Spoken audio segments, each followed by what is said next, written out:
like his hands are like out weird. He's like, and y'all are like a weird distance apart. Like it's like we won an award, and it was the beginning of COVID.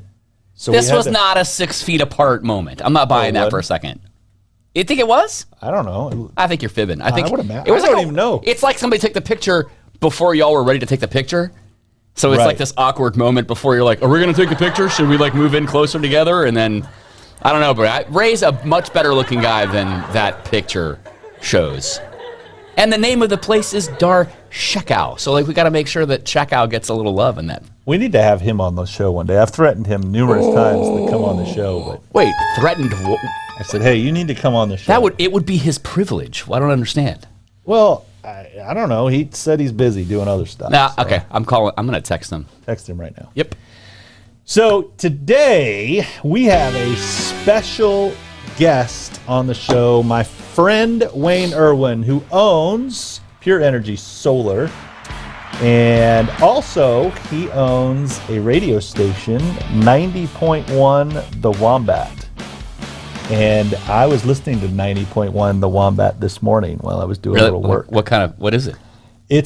Well, I'm going to let him tell you. Okay, because cool. I wasn't sure what it was. I was interested to hear what you were going to say. Well, I listened to some music, and I wasn't sure. I had never heard the songs that were playing, so I that doesn't mean anything. That means it could be fantastic music. I have a. If it wasn't Jimmy Buffett or Jack Johnson, then you're running out of some country stuff. Well, those guys do get played, but we're not discriminatory on what it was actually a pretty wide. I mean, it was a different selection. Really? Yeah. It was. There was like a country song, and then there was a couple like I don't know. It wasn't punk rock. Well, Wayne, what is it? Tell us. Tell us about the radio. It's for lack of a better term, we would say it's eclectic because It is a wide genre. It's many genres of music. It's jazz, blues, folk, funk. It's basically music education. Nice. It's an opportunity for people to hear all kinds of music.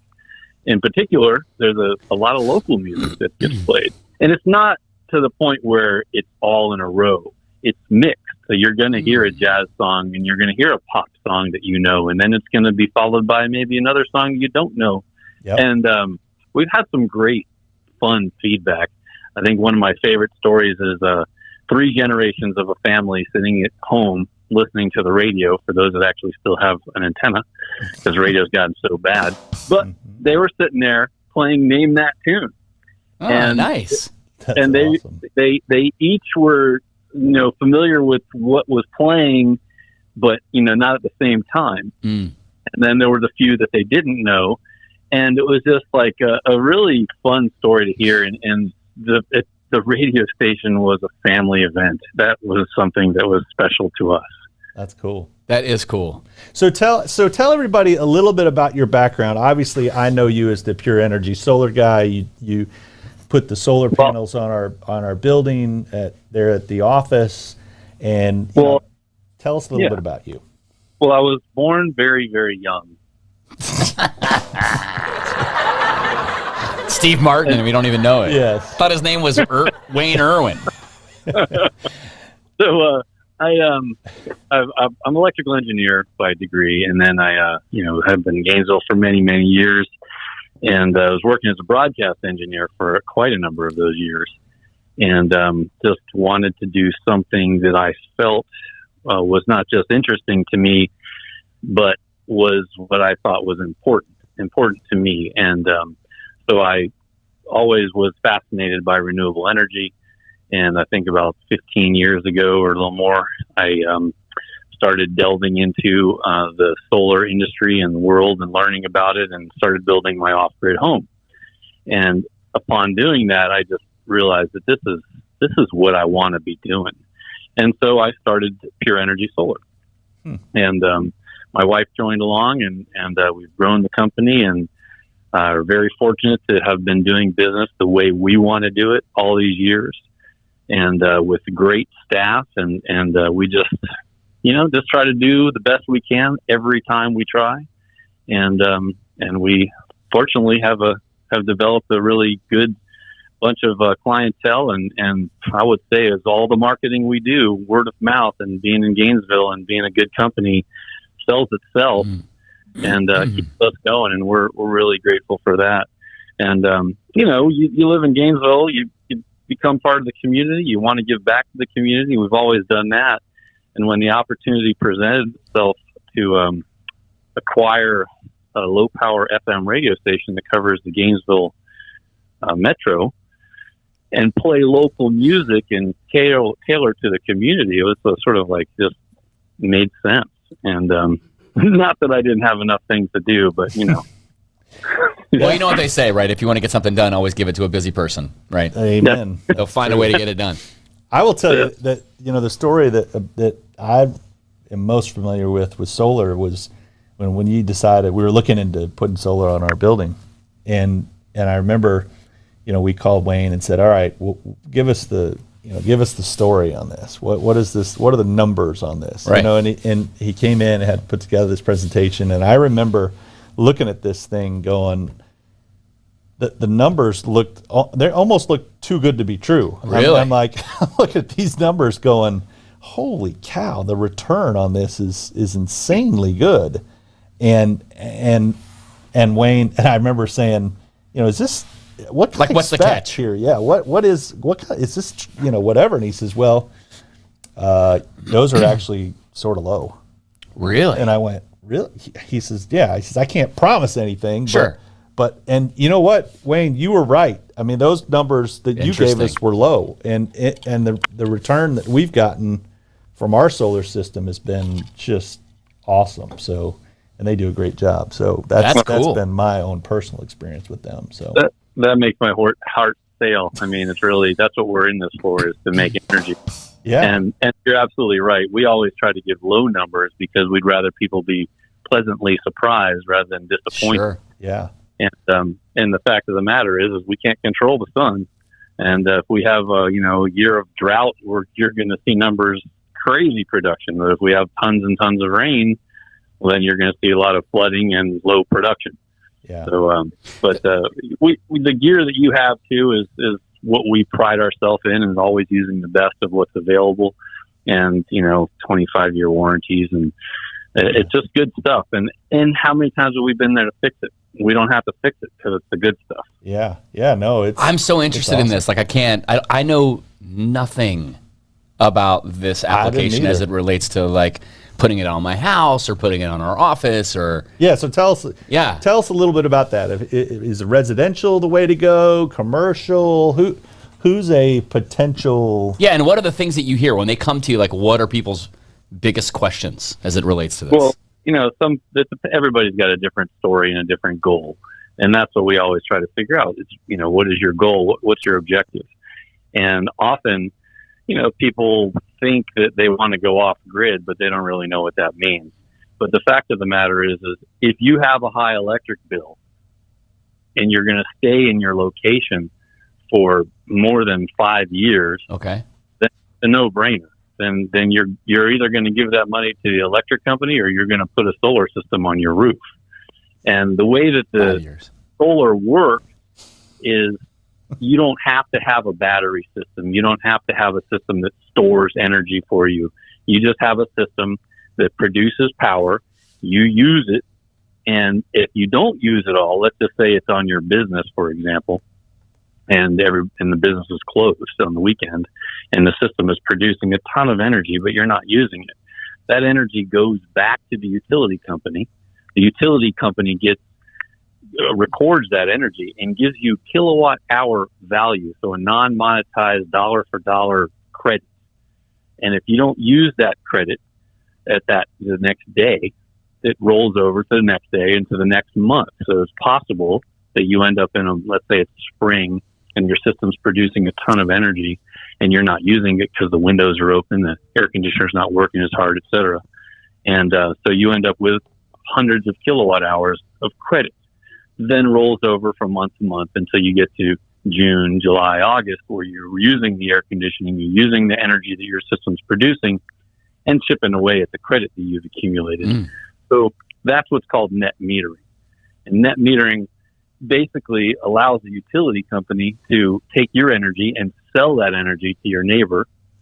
And, that's the beauty and spirit of net metering, is to produce what you need and not more than, and then the utility company can provide you with your energy at night. Now, we also do battery systems. Battery systems provide you with backup, but they're a lot more money.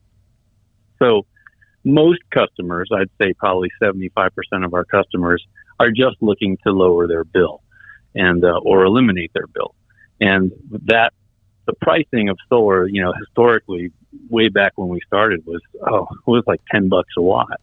Now it's like $3 a watt. That's the drop that it's taken all over the course of. And you get a 26% federal income tax credit, which if you pay taxes, if you owe taxes, and almost everybody does. Taxes. Yeah, right. Wait, exactly. Wait, are we supposed to be doing that? Yeah. Well, some people do. Not the rich ones. Yeah, exactly. So, and then the other thing is, for residential, it's pretty clear, a good investment, but for commercial, it's even better because there's also depreciation. You can depreciate the value of the system. The equipment. So it's all common sense, and I will say a significant number of our customers are accountants. So if it's making sense to them, that's a good indicator.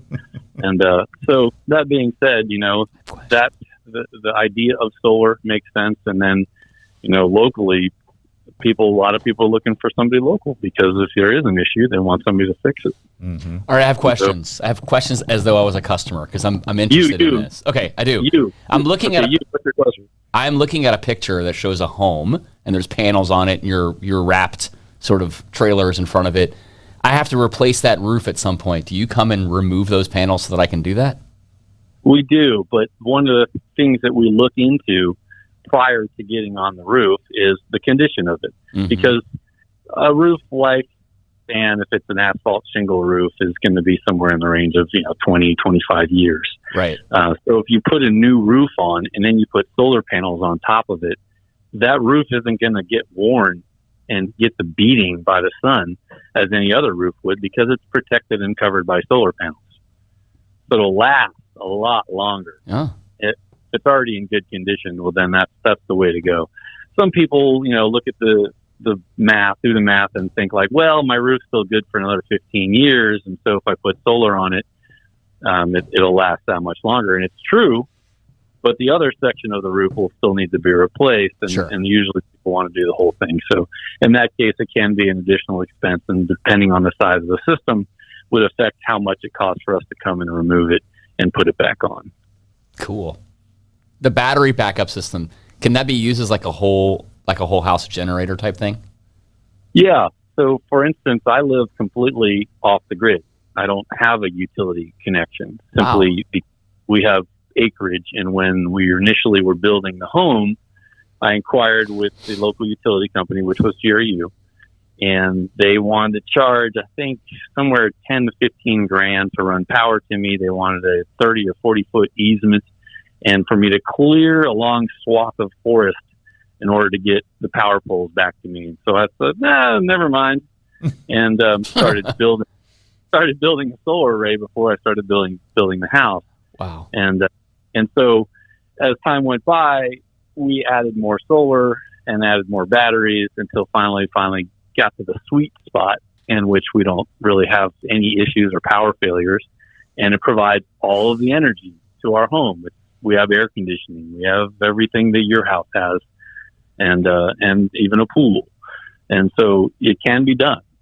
It's not the cheapest way to do it, but I will say that the gratification that comes from not ever having to pay an electric bill or worrying about a power failure, and when power goes out in a neighborhood that's nearby, while I feel bad for my neighbors, it's nice to be able to go home and watch a movie and life is usual. That is the biggest selling point for me. I live in Jonesville, and I have Clay Electric, and I love Clay Electric, so let me not bust on them in any way whatsoever. I know they're less expensive.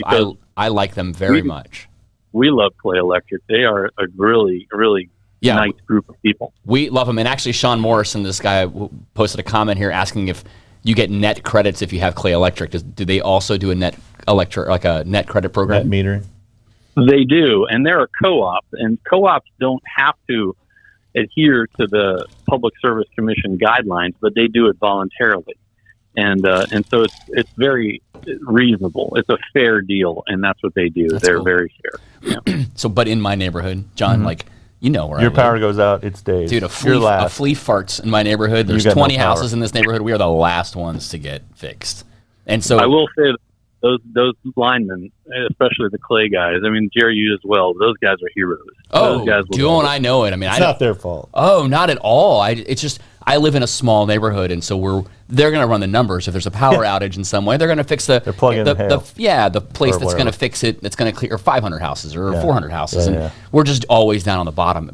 And that I appreciate what they do, but I need like a system to where I don't have to worry, because it is really annoying. It's coming up. Like right now in September, hurricane's going to come through, and I'll be out of power for 3 days. When you have this system, then all your neighbors are going to know it, and they're going to come over to your house when the power goes out, and you're going to have a family room full of your neighbors. Well, see, that's a disincentive then. Yeah. I don't want that. You speak more truth than you know. Our place is pretty popular in those situations. Oh, I bet, man, for sure. All right. Well, you just create a toll, Everybody's got to have a bottle of something. It's true. Oh, I love that idea. Yep. All right, Hurricane party. Wayne, I love it. Stock the bar party. I dig it. Yeah, no, we couldn't be happier with our one at the business, and it's been, I don't know if you know this or not, but GRU rates are going to go up, and they're going to continue to go up. Oh, I've heard. So when we put our system in, how many? It's been 4 or 5 years ago now, maybe. Right. Anyway, one of the things that made ours even better of a return was the fact that rates continue to go up. So I don't know what we've saved, but it's a lot. Yeah, I mean, I think that I've heard of there's some banks that will finance the project for a commercial building as well, so it allows you to sort of make a payment that way. I'm sure it adds value to the property in some way. All right, hey, real quick, because I want to go back to Wombat in a minute, but I want to ask you, do you still have the freestanding solar, I forget what you call these things, these freestanding solar... charging station? There you go, charging station. That cool. Yeah, we do. Yeah. We do. So we sitting through, somehow solar has become a political topic, and I've been unfortunately asked to attend too many commission meetings and various political events. And and sitting in those events, I heard one commissioner say, "How do we get solar to everybody?" And that's always been a question for me. And other than being like a billionaire philanthropist, I couldn't really come up with anything easy. And I thought, well, this is an idea, and these solar charging station. So what I designed was this freestanding tabletop, like a bar top, with a battery backup base. It's a battery in the bottom and solar panel at the top, so it gives you some shade, and then outlets all the way around with USB and 120 volt regular outlets. You can plug in a laptop or whatever you need.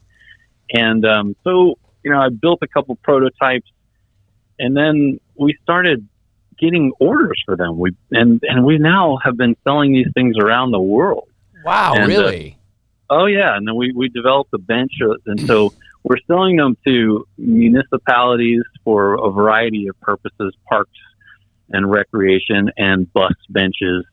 And so they not only provide this resource for energy for everybody, people with maybe they need to recharge their wheelchair or whatever their electronic thing is that they need to get power for.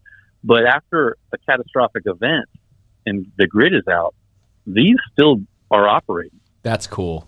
That's so cool. So That's so cool.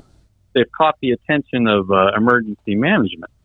And so utility companies and different entities around the country have latched onto this, as well as we're shipping them to the Caribbean and various places and places I'd love to go visit.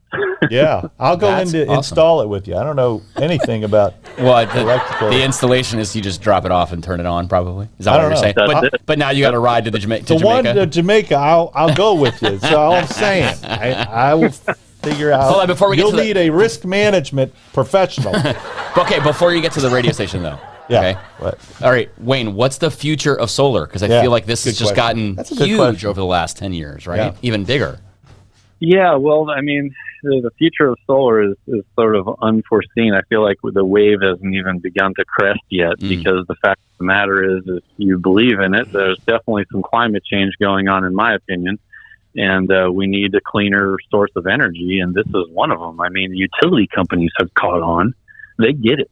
They're building megawatt fields and fields of solar because you build it once and that's it. Mm-hmm. You're done. You just let it sit there in the sun. You don't have to add fuel. You don't have to do anything. Every day they produce power.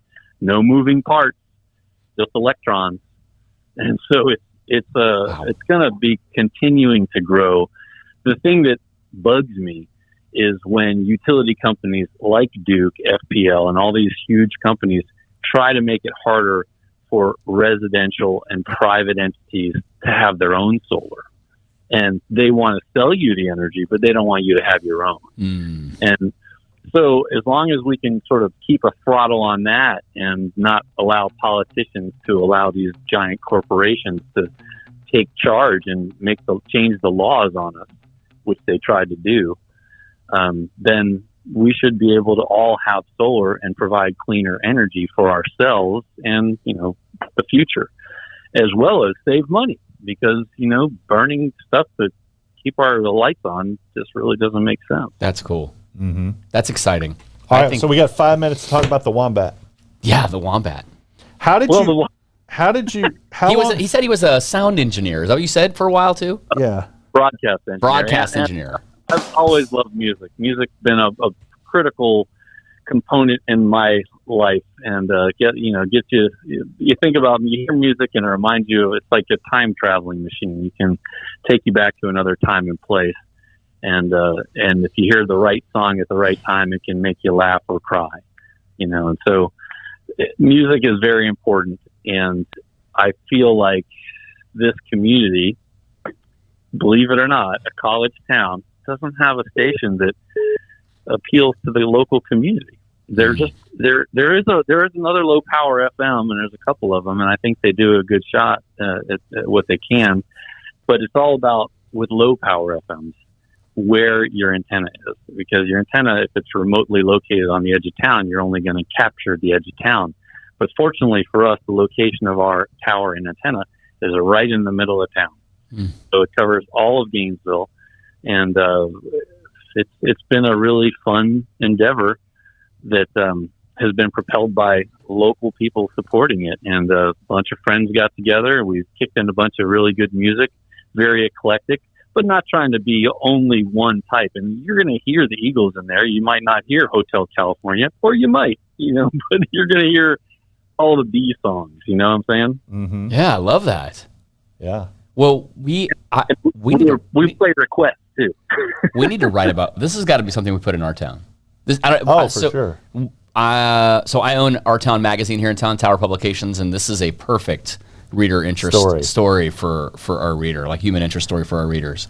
The fact that we have a local radio station like this, we write a lot about the arts, and this is right up our alley for that. So we're gonna have to give you. I'll give you a shout after this is over, Wayne, to set something up, because this is too good. I appreciate that. Yeah, this is too good. I think that's my favorite magazine in town, by the way. Well, I appreciate you saying. Good answer. He said that after I told him we'd write a story about it. But thank you.